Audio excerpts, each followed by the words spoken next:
This week on Forward. Economic development is fundamentally about creating the conditions where companies want to invest their capital and people want to raise their families.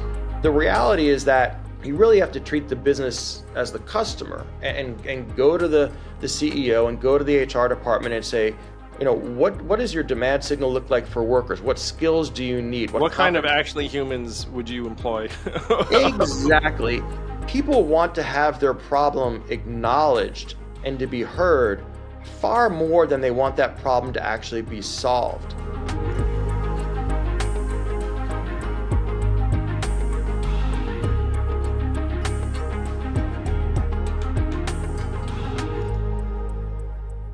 It is my pleasure to welcome to the podcast my fellow Forward National Board member, President and CEO of Greater New Orleans, Inc., one of the best guys I know, and that's saying something because I know a lot of people.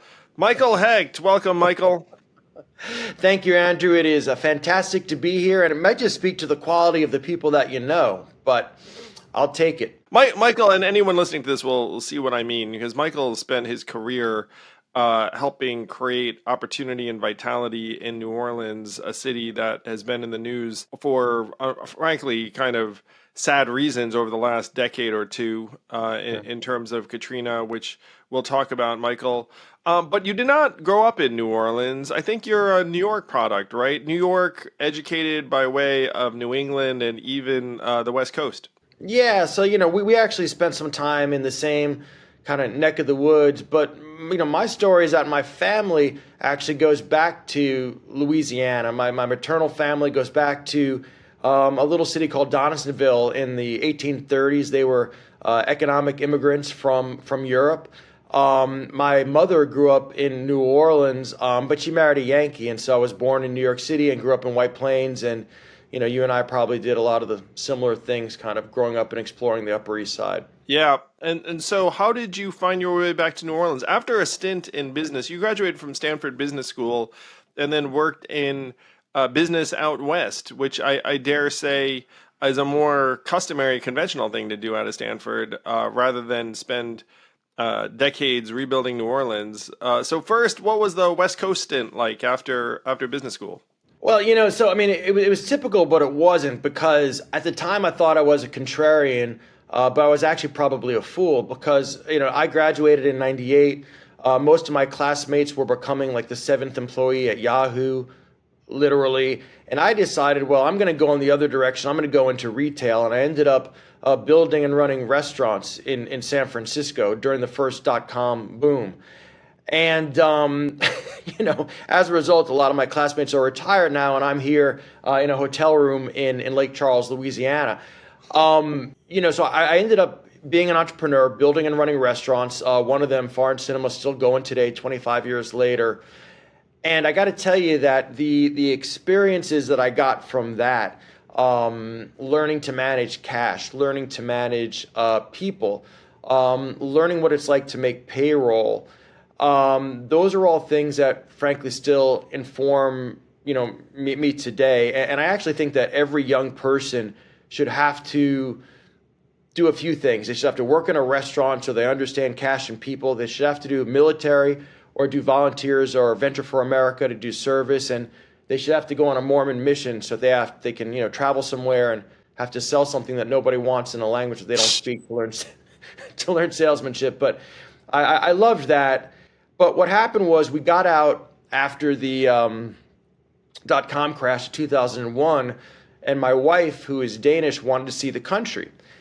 And I was thinking about this as I was driving over today, Andrew, that I think probably that experience was seminal to me becoming involved with Forward, because we traded in our hipster GTI for a pop-top, Westphalia camper, and went around America 15,000 miles over 9 weeks, and got to see just the extraordinary beauty of this place in the parks and in the people and all this flyover country. You just got, you develop an affinity for this part of America.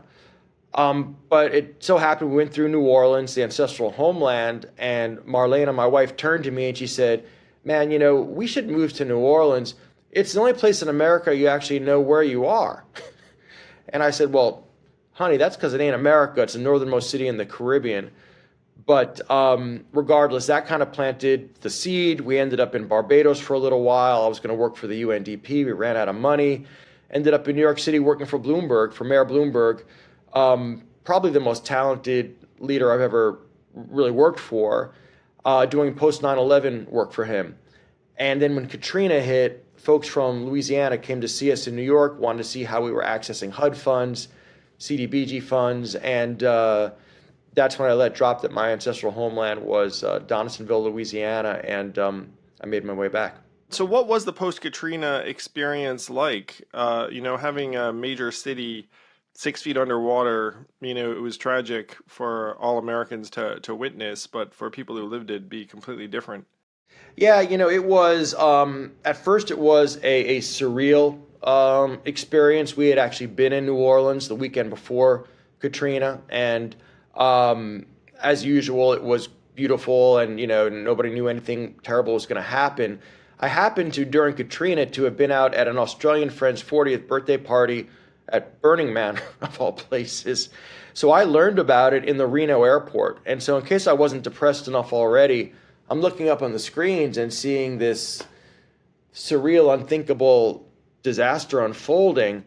And it was a very strange and disassociated feeling. But then, I came back to New Orleans quickly. And, it was just as people described, all the cliches. It was a war zone. It was, houses caked with mud, 8 feet high. I went to my college roommate who had moved to New Orleans to his home. He had been a quarterback, to check it out. And I found the classic black and white picture of him when he was young and thin and had good knees in his quarterback, for Yale. And I found it stuck to the ceiling of his living room. And I called him and I said, Tony, what do you want me to do with this thing? Would you like it back? And he said, Mike, just throw it out. We're moving on. But at the same time, you began to see these green shoots of resilience. Homes with lights on, restaurants reopening. I actually last night went to the first restaurant that I went to post Katrina. But I think the most interesting phenomenon, and my wife comments on this a lot, is that people started a culture of flags. They would put flags outside their homes, of fleur-de-lis or of American flags or peace signs. And I think they were using these flags as symbols of resilience and resistance, and just saying, hey, we're home, and we're staking a flag. We're coming back. Yeah, by the time I started spending time in New Orleans, it was a number of years later. I started going down for Venture for America in 2011. I went there every year for the next 6 years. So I have very fond experiences. Brought my family down there, brought them to the zoo, got stranded there because there was no Uber service out. So my wife was like, what is going on? And I was like, oh, don't worry, honey. It's all under control. You're in New Orleans now. I'm a very capable father and husband. And you were full-time, before then, and have now become a real pillar of the community. So most people, when they hear the phrase economic development, they might not know what that means or have some vague sense. You have essentially been Mr. Economic Development for a decade plus in New Orleans, and anyone who knows anything about frankly, New Orleans institutions knows you and your name, like you yourself are something of an institution in New Orleans now. So how does one develop an economy? If you ask my kids, they'll say that you make speeches and send a lot of emails and go to cocktail parties. And that's frankly kind of what I thought it used to be. I used to think that economic development was essentially a sales process. Companies would come in, you would show them sites, you would take them to Ruth's Chris, and then you'd try to bribe them with incentives. But what I came to understand from looking at communities that were really beginning to thrive, like Austin, like Nashville, like Charlotte, more recently like Tampa, Asheville even, Chattanooga, I began to realize that actually wasn't what true economic development was. It's really not about sales. Economic development is fundamentally about creating the conditions where companies want to invest their capital and people want to raise their families. And now post-COVID, where remote workers want to live. And if you create those conditions that are favorable to investment and favorable to families, then the economic development is going to happen organically, and all your challenges are going to be growth challenges. But if you don't have those conditions because political conditions are unstable or because quality of life is not what it needs to be, then you can spend all the money you want on white burgundies and on incentives and on meetings with the governor, and companies are just not going to show up, and certainly remote workers are not going to show up. So economic development now, the way we define it at GNO Inc., is to create a thriving economy and an excellent quality of life for everyone. So there's the wealth creation part, but then there's a quality of life part. And the third part about for everyone, it just simply is almost a mathematical or economic truism that if you're not optimizing the potential of all of your citizens, you're not optimizing your economy. So you have to be inclusive. So I've got a much kind of broader, don't color in the lines view of economic development than I did 15 years ago.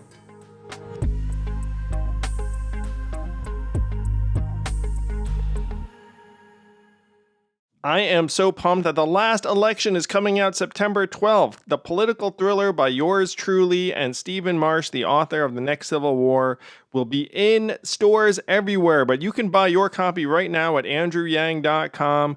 Order now and be the first on the block to know how the next election turns out. It has all the twists and turns. Will it be the last election? Let's hope not. andrewyang.com for The Last Election. Buy it today. Thank you. Love you all.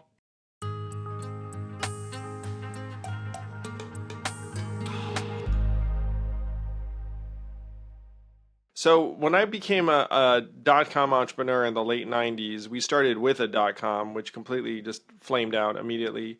And then I worked for another startup that raised venture money. And I didn't understand at the time because I was only in my 20s. Right. But we raised maybe, I don't know, $7 million, $8 million. A ton of money back then. Yeah, but it was from people that really wanted to grow. So we were on this like grow. And the CEO, to his credit, probably was like, look, we're either going to hit a home run or we just stop swinging. Like there is no single double. Right. And that's because the investors had that approach and risk profile. Right. And it's just a certain type of company. Like at the time, I didn't understand it, and I frankly bristled at some of the decisions we were making because I'm like, I don't know if that makes sense. But it probably does make sense in the context of, well, you got to grow. I've now seen that venture model break and kill like a number of companies, and that company did not reach its goals. And then I became the CEO of what I'd consider a normal business where it's like you serve customers, you make a certain amount of money, you hire people, you hire relatively normal humans. You have cash flow. You have cash flow. The entire thing is cash flow. Like if you don't make more in a particular month than you spend, then you're sunk.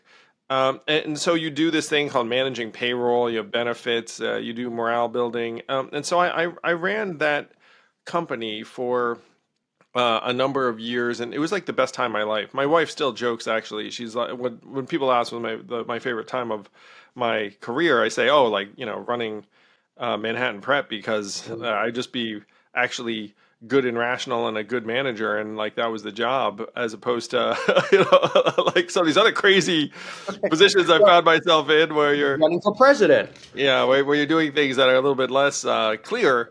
But because of that, I internalized this set of business, what I call business physics, I suppose. And then you realize that business physics has stopped applying in a lot of segments of the economy, especially now with freaking AI and everything else. Like, like all of our business physics assumes that certain things have costs, and then now it's like, hey, it's essentially free to, like spit out 1 million research reports. But at the end of the day, though, those laws of physics ultimately come to bear in some way.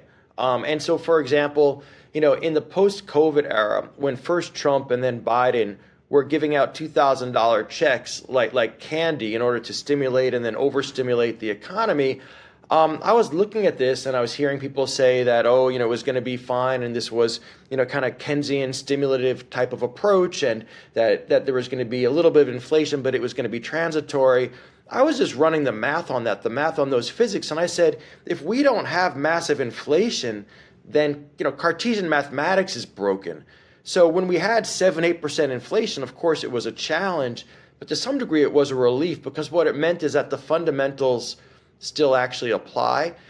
And we're in such a vertiginous moment right now, which has to do with where we are in a historical cycle and AI. And I know you had a guest a few weeks ago who talked about, who was the professor talking about the mathematical analysis of history and how it says Peter that we're going Turchin. to, I mean, fascinating stuff. And I think that in these moments, knowing that 2 + 2 still equals 4 gives us a sense of grounding that we're not getting from the media, for example. So, yeah, there is something very grounding about running a business and making payroll, and being a little bit old-fashioned sometimes. Yeah, I do want to press on that a little bit, just in the sense that to the extent we got inflation because of all of the money printing, most of the money printing was not money to families. I mean, like the child tax credit and the rest of it was maybe 15% of the 5 trillion. Like, 83% Yeah. of it was corporates and city and state governments, some of which I agreed with. I mean, you can't have some of these cities and states that can't print money start hemorrhaging public employees. I mean, that would have been very, very bad during Correct, COVID. correct, So, correct. but we made a bunch of choices, But it's true that producing the 5 trillion did spur inflation. Or, That we're and to still. be fair, thinking about what we did or didn't do after 2008, we learned our lessons about being too austere. And if we overcorrected, we probably overcorrected the right way, right? If you were going to have one of the two, a 2008 scenario versus having, inflation for a little while, it was probably the right mistake to make, or the right overcorrection to make, is Yeah, probably right. I was in Yeah. fire hose mode during COVID. I was like, look, man, just put the fire out. Yeah. It's though I have a problem with the way they directed the hoses, but but I had no problem with the fire hose But, approach but at the time. what I think the question is, like, I think it's like, if you think about going back to the depression and the way we responded to that with things like the Tennessee Valley Authority and all the programs to get Americans back to work, and to build things that were of lasting value, lasting social projects. I think one of the concerns I have today is that we don't have a workforce that is prepared. We don't have enough qualified people to do the work, and the government bureaucracy, the government apparatus, is not really set up to efficiently process all of these funds. And so, if you would say that we were going to have the $5 million dollars from ARPA and IIJA and all the other fundings, 5 trillion, and that was going to lead to these projects that were going to have lasting social and economic value, that's great. But if it's only was going to, if we don't have the ability to process it or implement it in ways that echo positively into the future, maybe it was still necessary, but there's less value. We're not going to be enjoying those lakes that were made back in the the late 30s as a result of the WPA. Dude, I think that's so profound, and it's one of the great frustrations in American life that you can speak to from experience authoritatively, because your organization actually channels millions of dollars to various things, and people actually Yeah. want it to like bear fruit and bear results. And one of the frustrations so many Americans have right now is, hey, send money, and then the problem doesn't get any better, and then they're like, oh, the problem is not enough money, send more money, and then you're like, I'm not quite sure that's actually going to do it. And I'm going to use an example that that I happen to know the numbers on. So let's say that your New York City schools, and you're spending $33,000 per student per year, on your school system, and the results aren't good. And then people look at it and be like, wait a minute, there are 30 kids in a classroom, it's $1 million. Like, how much is the teacher getting paid? Like, they're not getting paid, $500,000 or $250,000. They're getting paid. So then Right. you start looking around being like, what's going on? And then when someone says, it's like, the problem, like, system needs more money. And then you're like, wait a minute, like, I'm not sure that's Yeah. right. In my experience, and I think you'll agree with this, but tell me that the issue is rarely money and it's rarely ideas, because money is there if you have the political will to get it, and ideas are plentiful. Ideas, frankly, are cheap. It's executional capacity, right? And doing and aligning incentives. And when we don't have the capacity to execute on the dollars, or incentives are perverted, which is kind of gets again back to the basis of what we're trying to do with forward, then you're not going to get good or efficient results. And so we spend a lot of time kind of focusing on the money, I think, because it's an easy or sexy ask. But thinking about incentives and implementation and maintenance is not nearly as sexy, and it's much more kind of technical and pedantic. But without that type of approach, we're not going to get good results in our public education. We're not going to get good results in our infrastructure, or in our political systems.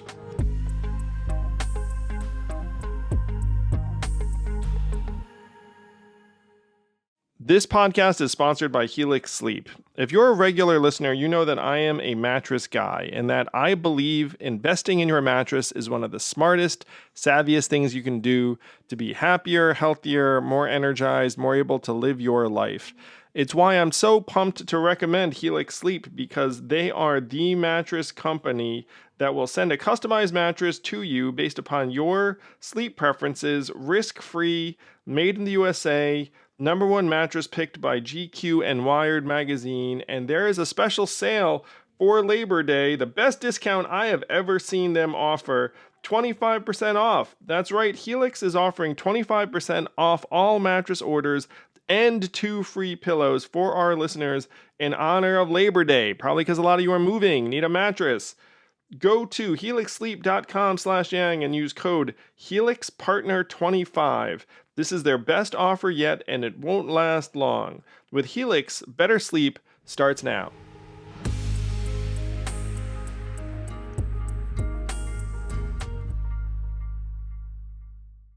Yeah, so I'd love to hear some of your stories from Greater New Orleans in this, because you actually have to figure out, it's like, okay, what can we actually deliver on? Like, we put this money in place, like what happens? And so one example that someone suggested to me about, let's say the transition to green energy, it's like you put tax incentives in place to convert. It's like, but you actually don't have the trained mechanics who are going to go out and retrofit something, or change something to make it like capable of charging an electric vehicle or whatnot. And so like the one of the big problems, and this does harken to the change between let's say the recession era and now, where in the recession era the government was like, well, I guess we're gonna freaking like take thousands and thousands of Americans and we're gonna dig some we're gonna make a dam. We're gonna do a bunch of stuff.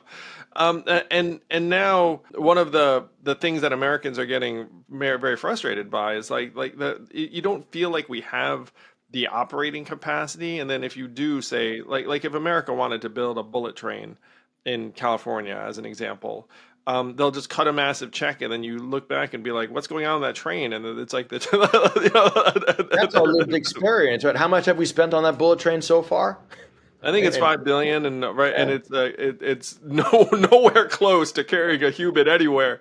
Yeah, I mean, we've had a lot of experience with that type of inefficiency, and actually a lot of my experience with that goes back to working in New York City, under Mayor Bloomberg, where we ran some workforce programs post 9/11 that were WIA funded, and what we noticed about them is that they weren't getting good results for companies or good results for workers because the incentives weren't right. Because basically these training facilities were basically getting checks for processing people through their programs, and there was no accountability for the jobs they were getting, whether they were the right skills they were getting, and whether they were sustained in those jobs. And so it was kind of a fraud, the whole thing.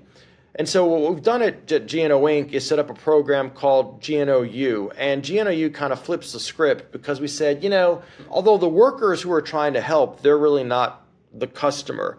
And although if you look at universities, academics want to dictate what they want to teach or not teach because it's what they did their PhD on, they really shouldn't be, writing the rules. We really have to treat the business as the customer. Because there's this idea, and I know this from being a business owner as well as being a fake politician as an economic developer, that there's this concept amongst political leadership that businesses are kind of like Pez dispensers for jobs. And if you just hit them enough on the head, they're going to spit out jobs and you're going to be able to take credit for them as a politician. The reality is that you really have to treat the business as the customer and go to the CEO and go to the HR department and say, what does your demand signal look like for workers? What skills do you need? What kind of actually humans would you employ? Exactly. And then you have to reverse engineer from that back to the schools, back to the nonprofits, and then you have to pipeline workers into that. And if you reverse integrate that way, you can actually create a sustainable pipeline, and it ends up being kind of a triple win because people are getting real jobs, workers are getting companies are getting the workers they need to scale, and the training institutions now have market relevant curricula. And so, my favorite example of one we have on this is in a field called mechatronics. I'm really not sure what mechatronics is, but whenever I say it, I think of Fergalicious. And ironically, if you Google the Fergalicious video, they're actually doing mechatronics in the video. It's all very kind of, I know it's the multiverse anyway. But for this one, mechatronics is basically next level assembly line work with computers and robots. And we are working with 3 companies that do advanced manufacturing work. Then we're working with 3 local 2-year schools for training, and workers go and they are paid to go to school. Then they go back and work on the line. And it's basically a German-style apprenticeship program. And then when they graduate, they're hired and they're making between $60,000 and $70,000. And so this type of program is what we're trying to replicate amongst a number of industries, including using international partners. So, for example, in wind, one of our schools is working with a Norwegian organization called Energy Innovation that has embedded itself in the school in St. Bernard Parish, most devastated county in America by Katrina, and is training students how to work on windmill blades, which we're producing in Louisiana. So it's kind of an obvious thing, but treating the business as a customer has helped us to create frankly, a more robust and serious and productive workforce program. So I tried to track down the measured efficacy of government-funded retraining programs for my book, The War on Normal People. And the best findings I could find were between 0 and 15%. And the reports were that as soon as you said, hey, we need to retrain these workers, someone would set up a diploma mill, get paid to churn the workers through, and then shut down. Literally, this existed to get that government money and then stamp everyone's hand being retrained, and then they would disappear. And then you'd have a legion of retrained workers with valueless skills. There was one story so this is a stupid thing, but my editor actually took this line out of the book. Because in the study, there's a guy who said something like, my retraining certificate didn't keep my wife from leaving me. It was so rough. So I put it in the book, and then my editor just took it out as being a little bit too close to the bone. Anyway, so speaking truth, but no, that's what I saw. And look, I can take you to that diploma mill that I used to work with at Hoyt Skimmerhorn back in Brooklyn. And man, when you figure that out, that what you thought is do-gooderism is really just the machine.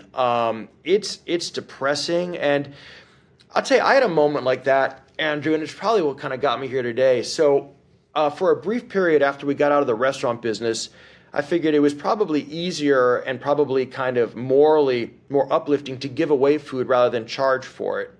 So I went and worked for the food bank for New York City for about 2 years. Great experience. But the day I quit was we were at this gala, and it was over at on the West Side, and there was Mario Batali before he got in trouble, and Maggie Gyllenhaal and all these actors and actresses. And I was looking at our brochure, and on the back of our brochure was this chart that had this column chart that was getting higher and higher. Obviously, we were very proud of this. And I looked at it, and what do you think we were measuring that was going higher and higher every year from the food bank? The budget of the food bank. Basically, it was the food we were giving away, right? Yeah. And so I'm looking at this, I'm saying, guys, wait a minute, newsflash. If we're an anti-hunger organization, I think we're failing more every year. We're, But then I realized, oh, maybe we're not an anti-hunger organization. Maybe we're just an income subsidization program compensating for the lack of economic mobility for our working class in New York City. And I was like, man, I don't want to be part of this. I want to be part of the solution. I don't want to be band-aiding this. And I was out of there within a couple of months. Yeah, it's one of the tough things I realized running a nonprofit that I'd started and ran for 6+ years. That took me to New Orleans and a bunch of other places. Yeah. Was that a lot of the nonprofits, as awesome as they are, it's like damage control, and in many ways, it's trying to fill gaps in bad government programs, bad policy. So I mean, I love nonprofits. One of the reasons, though, that I ended up running for president was the biggest nonprofits don't operate at the right scale to solve the problems that I think you and I are animated by, which are society wide. So if you have a $25 trillion economy, and let's say in my vision of the world, it's like turning on more and more people because of AI and technology and a bunch of other things. Yeah. The biggest nonprofits you can find, I think the literally the biggest nonprofit might operate in like the hundreds of millions or billion. Like you can't get to any bigger number, and that's probably the United Way or something. you know, I'm not trying to denigrate the food bank. The work that they do literally keeps kids from starving on a daily basis. It's just that that's charity, and we shouldn't confuse that with strategic philanthropy. But it is, it feels like we really need to direct our attention. And this is, there's a line that, again, I kind of got this one from my wife. I want to give her credit for it, and that is that leadership is a collective responsibility. And so I think, we rely on our elected leaders to drive social systemic change, but I think that we have to recognize that individually, we actually have the opportunity to do that. It might be on one very specific issue, but if we take that issue and if we do the drudgery of hitting it every day and trying to change the policies and raise awareness, then actually we do have the ability to do one thing that's going to echo, because it's systems change as opposed to just helping a person. It's the old feed a man, teach a man to fish kind of deal.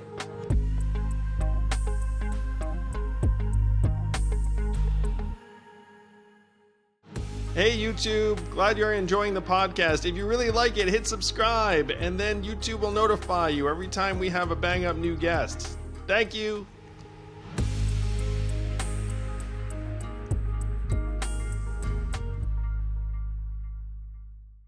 Oh yeah, you and I are attracted to trying to solve the root structural problems and create value. I mean, you're an entrepreneur. You build things. I consider myself the same. And so you naturally are like, okay, like let's see what kind of problems we can solve. And there's no shortage of them. I mean, you've done so in a way that's influenced, at this point, probably like tens of thousands or even hundreds of thousands of lives in New Orleans and beyond, like in the region. I have been trying to do the same since I started Venture for America in 2011, so I guess I've been at it for 12 years. And it led me into the political realm because I started to realize that, number one, the biggest problems we have are unsolvable without a functioning government. You know what I mean? Yep. I mean, like that. There's like a whole series of problems we can solve with commercial applications and companies that are going to make money. But then there's this whole suite of things that you kind of need the government to have its shit together. You kind of need government to fix immigration, right? Yeah, that's a fine example. Let's make a short list just for fun. I'm going to say you need government on immigration, AI, climate change, Infrastructure public safety, investment, education, homelessness, infrastructure. I'm up to 7 or so. and let me actually give you another one, which I think is a little bit more ephemeral, but I think is incredibly important, and that is national identity and trust in institutions. Because without that, we get kind of back to a Hobbesian jungle pretty quickly, right? And so, You can't No touch wonder it. you listened to that Peter Turchin interview, Michael, because he's like, "Oh shit, we're like approaching Hobbesian jungle territory, coming around the curve."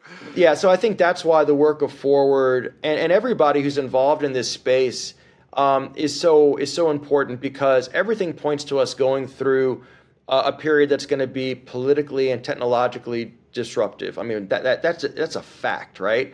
And so the question is, if we're going to come out the other side with a country that we are proud of and where our kids and grandkids can stay, then I think there's an imperative on those of us that are lucky enough to have the ability to do something to do it. Otherwise, it's a decade from now, and we might not. I might be in Denmark, you might be in Belize, and I think there's going to be a lot of sense of regret because America is a young country. It's still an experiment, and it needs to still have people who are interested in propelling it and evolving it forward in a better way.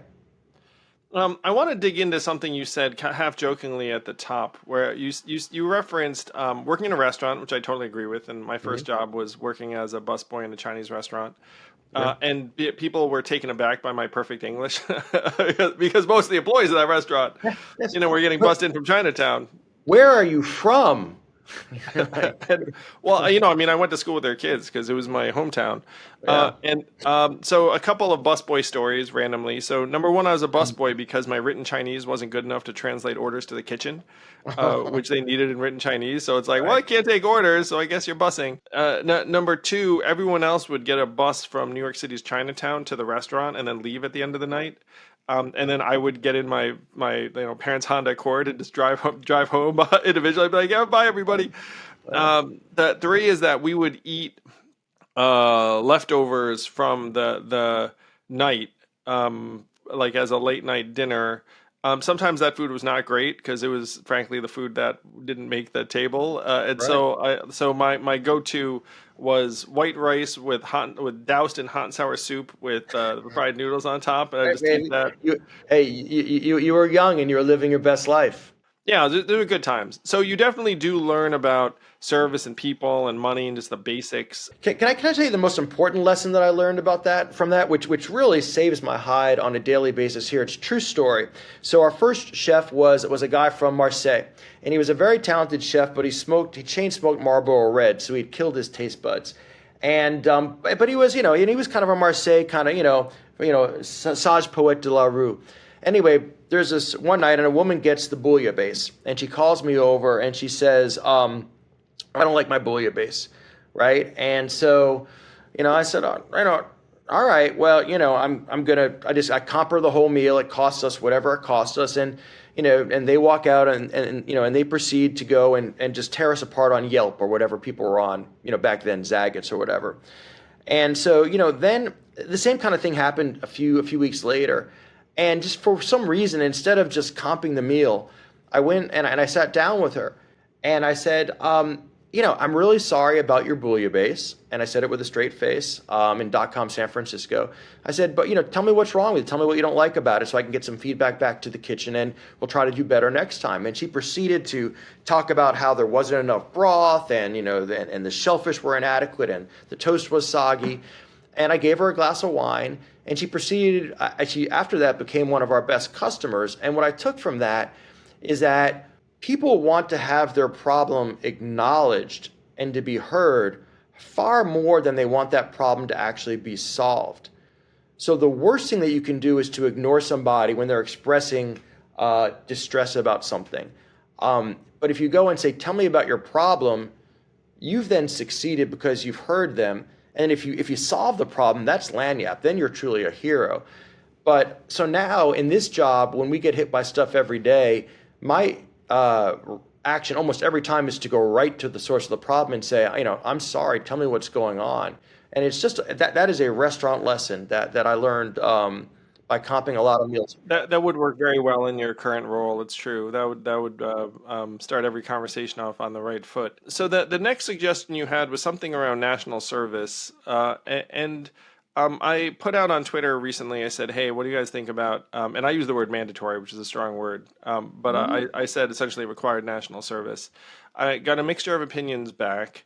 No, I'm generally pro some form of national service or volunteering. I think it would be very helpful for national identity. I think that people should feel like, there's an actual commitment and sacrifice and privilege, to being a citizen and American, and like I'm the child of immigrants, and feel very grateful to have been born here. But one of the things that does give me pause on it is that, and this goes back to what we'd said before, is that there are a lot of young people now. Please don't beat me up, young people. But there are a lot of young people now who might not be exactly like high value add contributors in a lot of different environments, and so you get them in. And one of my reference points for this is that the military right now is having a really hard time finding recruits that don't have drug problems or like mental health problems, or the rest of it. And there's something of a mental health epidemic among Absolutely. young people. And so you imagine trying to take in, um, 19-year-olds and saying, all right, guys, we're going to do this, we're going to do that. And then you might find yourself in all kinds of, because there's like this notion, this presumption that like, oh, this person can tutor young kids, this person can clean up, this person can like hang out with Right. old people, or do something that's going to be value add, even if it's not military in nature, or Venture for America, which is entrepreneurial in nature. Which, as much as I love entrepreneurship, I'm certainly not someone who's going to suggest, hey, like everyone should go Right. out and start a business, or try and solve a problem. And so it did get me thinking. It's like, oh man, especially in an age of kind of struggly capacity, which we have, it's like, Mhm. could this just turn into like a, like a bit of a mess where you like bring people in, and then they like may or may not be doing the thing that you need them to Yeah, do, I et mean, cetera, et cetera. I don't think it's easy to do, and I think you're making a really important point. People kind of presume that getting into the military is easy and kind of an option of last resort. It absolutely is not. If you want an option of last resort, there are a couple of bars in New Orleans I can introduce you to. So I think it is something that is difficult, and as you know from your own experience, managing volunteers is really hard to do a Very good job hard. with it. Doing it Very well, hard. like if you're gonna do it terribly, then maybe you can do that. But if you're gonna try and do it well, And create value. But I still believe that if you define national service broadly, and so it might be the military, it might be it might be working in a soup kitchen, it might be working in in a facility for the elderly. It might not necessarily be Teach for America, which for reasons you just said can get kind of fraught and was kind of a or, mixed or success. even Teach for America. So Teach for America, like Venture for America, I think they were taking maybe 1 out of 5 applicants or something.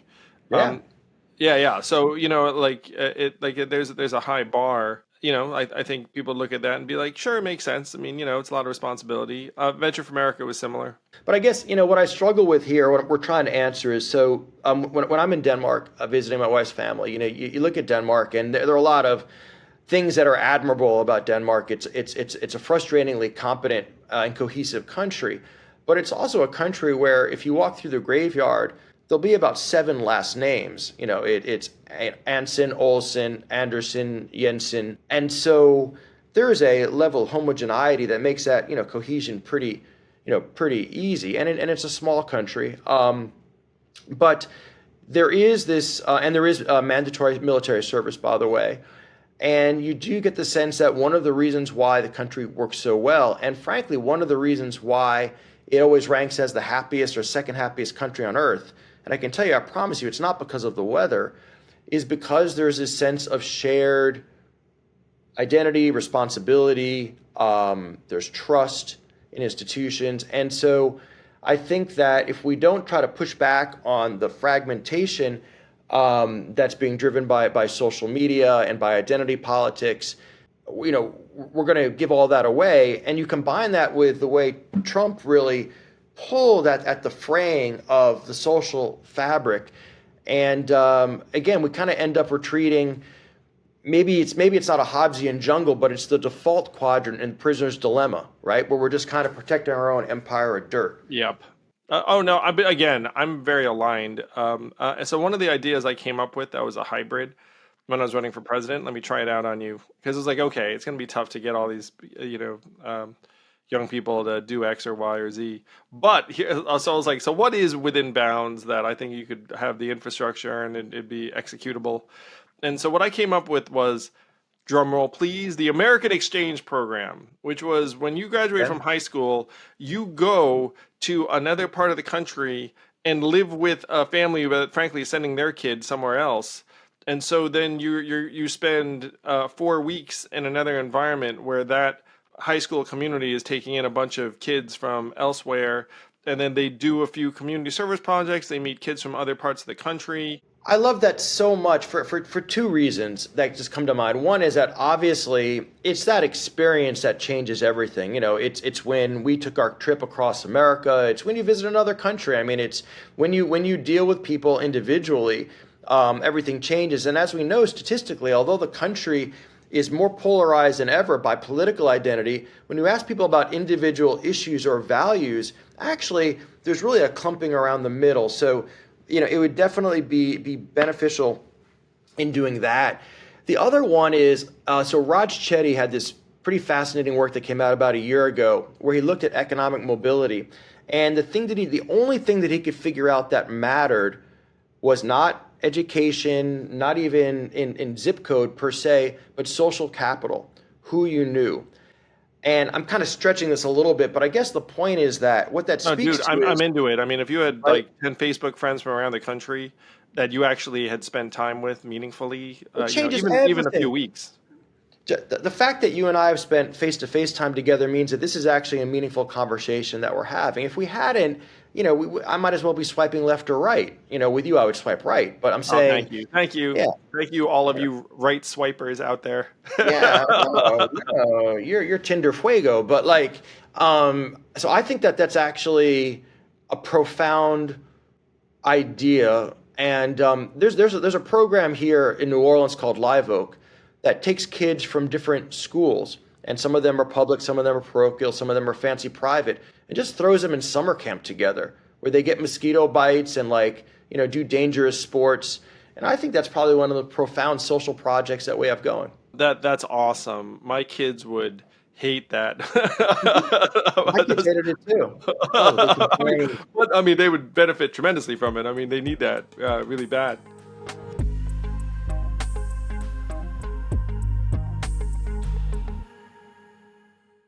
This podcast is sponsored by ExpressVPN. Using the internet without ExpressVPN is like not paying attention to the safety demonstration on a flight. Most of the time you'll probably be fine. But what if one day that weird yellow mask drops down from overhead and you have no idea what to do? It's better to be safe than sorry. That's why I recommend using ExpressVPN, the network that's used by high-end corporations for their remote workers, so that everything they do is hacker-proof, anonymous, and verified. I like ExpressVPN because it's easy to use, one click and you're done, and you can access content that you might not be able to see otherwise from Europe on Netflix and other providers.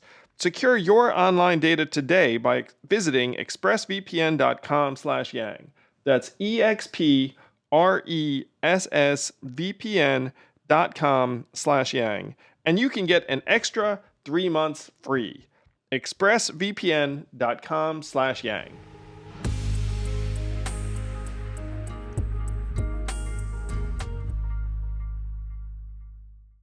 So you and I have now been working on Forward for a little while now. You've seen it all. You've been inside of government. You've run major nonprofit organizations.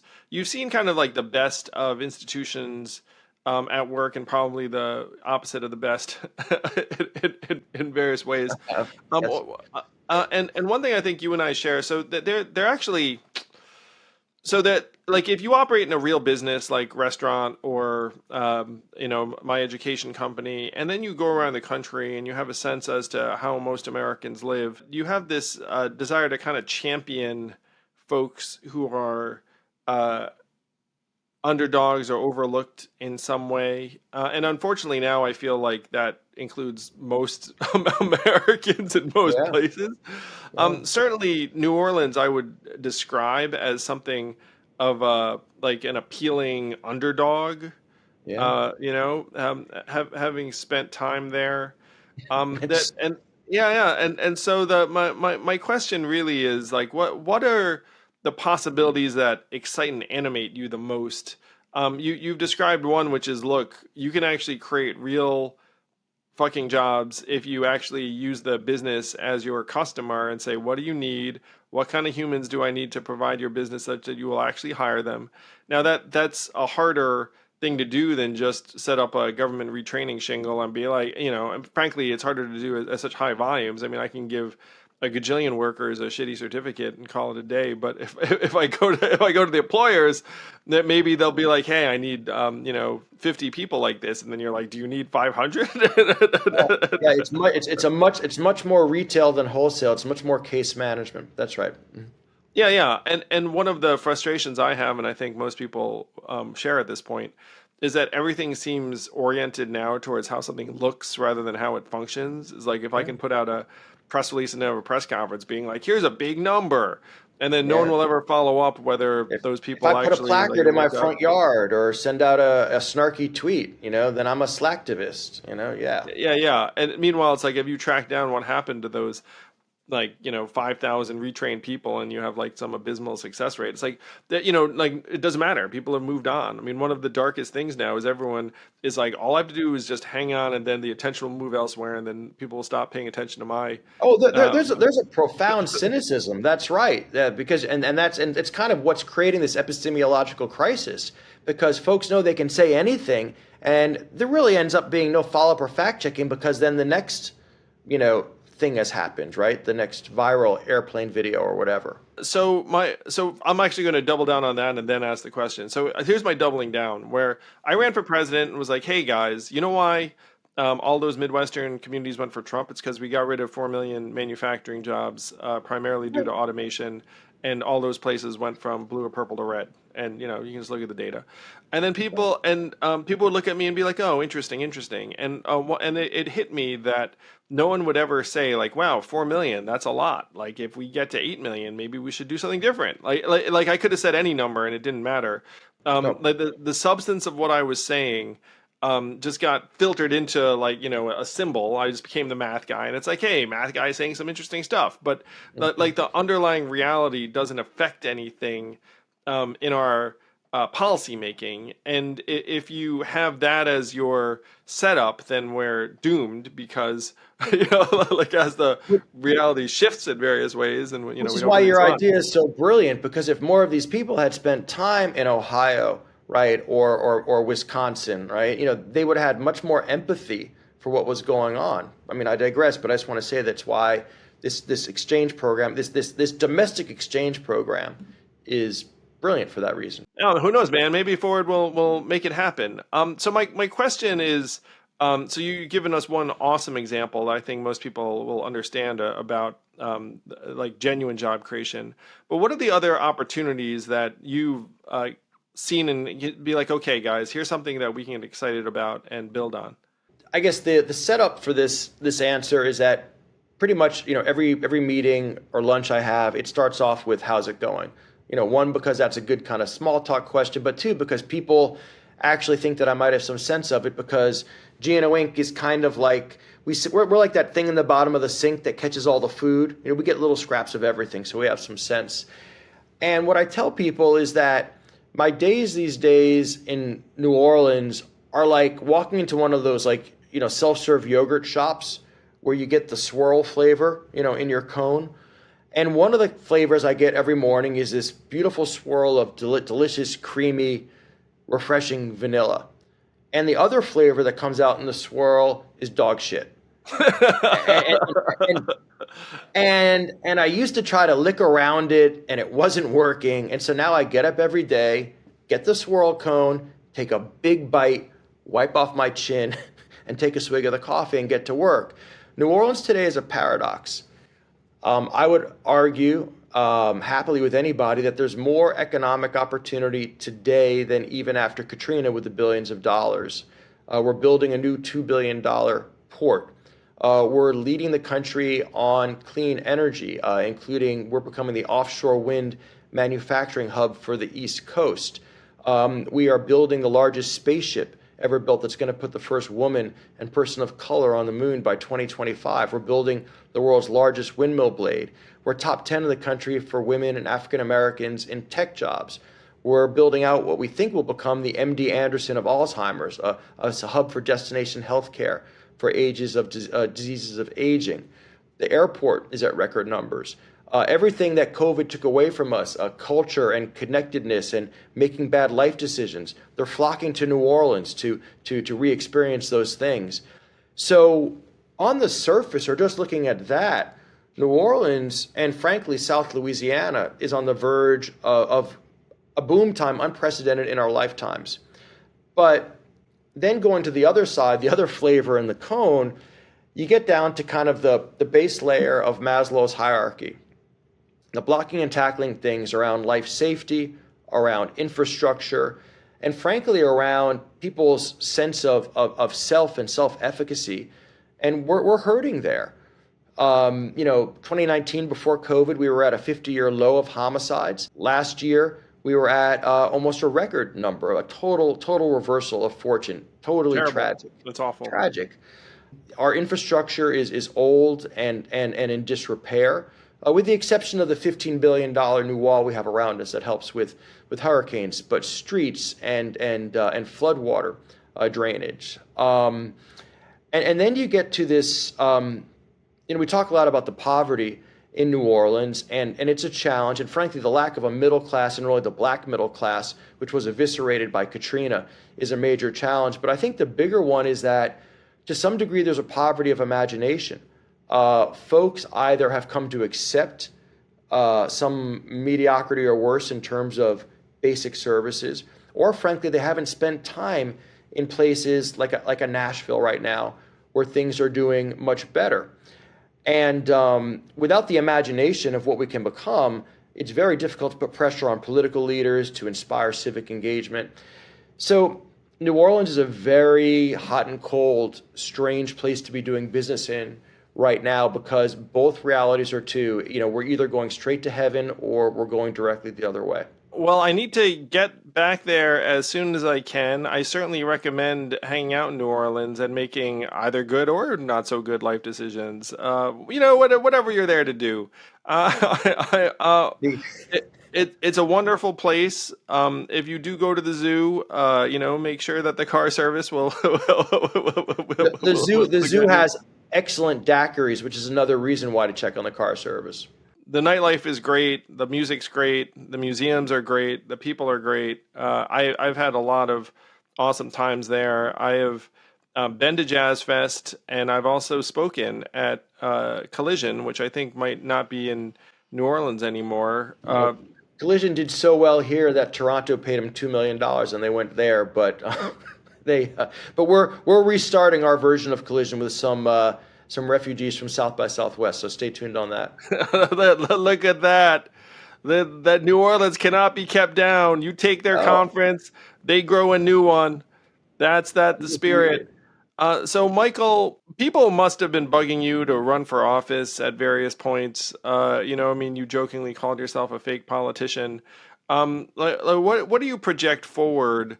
And I will say, there are a lot of people I know who, at this point, have almost become too savvy to run for public office. I suspect you might somehow be among that number.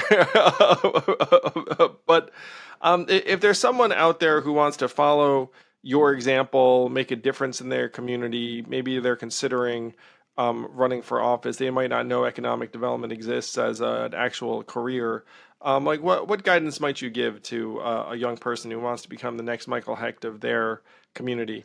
Well, number one, don't try this at home, because I've kind of reverse engineered what I am doing right now. Actually makes sense of my previous 40 years before these 10, but it was not laid out in probably a thoughtful enough way. I feel very lucky to be here. But I think that the key messages that people have to understand are one, that if you pick an issue and if you push the rock every day like Sisyphus, you will get it to the top. You will make a difference. I have seen very few people that put in the 10,000 hours that don't make an impact. But it's drudgery. It's not a tweet.